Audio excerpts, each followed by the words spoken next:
और यूपी में बरेली के सिटी मजिस्ट्रेट अलंकार अग्निहोत्री ने गणतंत्र दिवस पर अपने पद से इस्तीफा दे दिया है। इस्तीफे की वजह यूजीसी का नया कानून और शंकराचार्य अविमुक्तेश्वरानंद के शिष्यों की पिटाई बताई है। हालांकि उनका इस्तीफा अभी स्वीकार नहीं किया गया है। इस्तीफा देने के बाद सिटी मजिस्ट्रेट ने गंभीर आरोप लगाए हैं। उनका कहना है कि उन्हें डीएम आवास में करीब 2 घंटे तक बंधक बनाकर रखा गया, अभद्र भाषा का प्रयोग हुआ है और लखनऊ से फोन आने के बाद 2 घंटे में आवास खाली करने के निर्देश भी दिए गए हैं।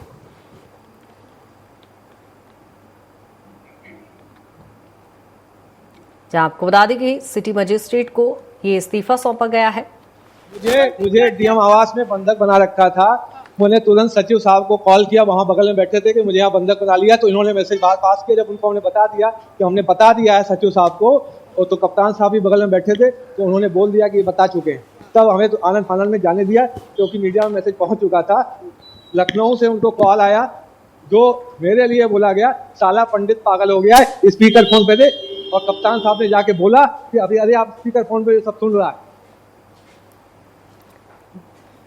जहां आपको बता दें कि बरेली में सिटी मजिस्ट्रेट पर गंभीर आरोप भी लगे हैं और ऐसे में यहां पर आपको बता दें कि इस्तीफा देने का ये पूरा वाकया हुआ है, जहां इस समय यूजीसी के नए कानून को लेकर विवाद चूंकि गरमाया हुआ है और इसी को लेकर अब ये इस्तीफा हुआ है। गणतंत्र दिवस के मौके पर यहां आपको बता दें कि सिटी मजिस्ट्रेट को जब इस्तीफा सौंपा गया तो इस्तीफा देने के बाद यहां पर कई गंभीर आरोप भी सिटी मजिस्ट्रेट पर लगाए गए हैं।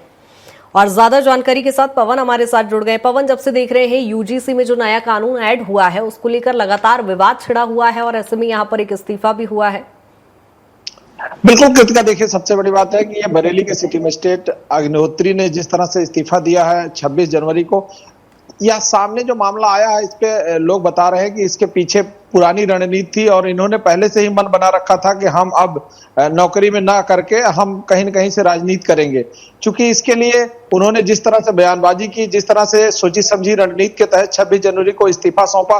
चूंकि इससे पहले किसी तरह का कोई इस तरह का कोई विवाद नहीं था या किसी तरह का कोई ऐसा मामला नहीं था कि जिस तरह इन्होंने इस्तीफा लिख के दे दिया। चूंकि इस्तीफा देने के बाद फिर तब इन्होंने जिस तरह मीडिया में अपनी बयान दिया है कि हमको लखनऊ से फोन आया, इसके बाद चूंकि बहुत अभद्र भाषा का भी प्रयोग किया गया है।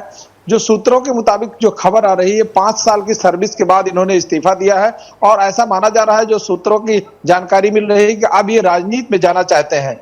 इन्होंने अपने इस्तीफे का मुख्य मुद्दा बनाया है कि जो माघ मेले में जो सरस्वती को अविमुक्तेश्वरानंद सरस्वती को जो उनके साथ बिहेव हुआ है, व्यवहार जो गलत ढंग से किया जा रहा है, और इसके अलावा उत्तर प्रदेश सरकार पर ब्राह्मण विरोधी होने का आरोप उन्होंने लगाया है। उनका मानना है कि यह सरकार पूरी तरह से ब्राह्मण विरोधी गतिविधियों में लिप्त है, ब्राह्मणों के विरोध में बहुत सारे ऐसे काम कर रही है जो ब्राह्मणों को पसंद नहीं है। और इसी तरह का आज उन्होंने फिर एक एजेंसी को भी बयान दिया है कि हम इस मुद्दे को लेकर के ऊपर तक जाएंगे, और इन्होंने अपने इस्तीफे की, जो इन्होंने इस्तीफा दिया है वहां डीएम को, उस इस्तीफे की कॉपी को सीईओ उत्तर प्रदेश और राज्यपाल को भी इसको भेज दिया है। और उसके बाद से पूरी तरह से बयानबाजी तेज हो गई है और भाजपा सांसद दिनेश शर्मा ने भी इस पे एक प्रतिक्रिया दी है। उन्होंने कहा कि हम इन अग्निहोत्री को नहीं जानते हैं, लेकिन ऐसा बहुत सारे ऐसे लोग होते हैं जब उनको कुछ अपना पाला बदलना होता है या अपना ट्रैक चेंज बिल्कुल करना पवन, होता है, लेकिन तो इस तरह दोनों ही के विवाद देखिए लाजमी है, क्योंकि वो धरातल पर भी दिखाई दे रहे हैं। वो यूजीसी का विवाद हो या अविमुक्तेश्वरानंद की बयानबाजी के बाद जो भी घटनाक्रम हुआ है, लेकिन जिस तरह से सिटी मजिस्ट्रेट का जो इस्तीफा हुआ है, कैसे ये संकेत मिले कि वो राजनीति में आना चाह रहे हैं और क्या सत्यता है? और चूंकि अभी इस्तीफा स्वीकार भी नहीं हुआ है, तो आगे क्या कुछ उस पर एक्शन लिए जा रहे हैं? 20 जनवरी को जिस तरह से इन्होंने इस्तीफा दिया है, इससे पहले इनका सर्विस से रिलेटेड कोई ऐसा विवाद नहीं था। और जो सूत्रों की जानकारी आ रही है, क्योंकि जो लोग वहां पर इनके साथ काम करते हैं उन लोगों को ऐसी जानकारी आ रही, पिछले 6 महीने से 8 महीने से ऐसी इनकी गतिविधियां थी, ऐसे संलिप्तता थी कि वो सरकारी कामों में बहुत इंटरेस्ट नहीं ले रहे थे। और कई लोगों से इन्होंने वर्बली कहा है, ऑफ द रिकॉर्ड ही बोला है, लेकिन इन्होंने कहा है कि अब मैं कहीं न कहीं से राजनीति में आना चाहता हूं। और इसको लेकर के जो दिनेश शर्मा है भाजपा सांसद, उन्होंने बयान भी दिया है कि मैं इनको जानता नहीं हूं, लेकिन इस तरह की गतिविधियां जब आती हैं तो जाहिर सी बात है लोग अपने ट्रैक को बदलना चाहते हैं और किसी दूसरे ट्रैक पर जाना चाहते हैं, तो कहीं न कहीं से कुछ ब्लेमिंग करते हैं, चाहे वो सरकार हो, चाहे कोई सामाजिक मुद्दा हो, कोई न कोई ऐसा मुद्दा उठाते हैं जिसके मुद्दे के बहाने से वो यहां से किनारा कसना चाहते हैं।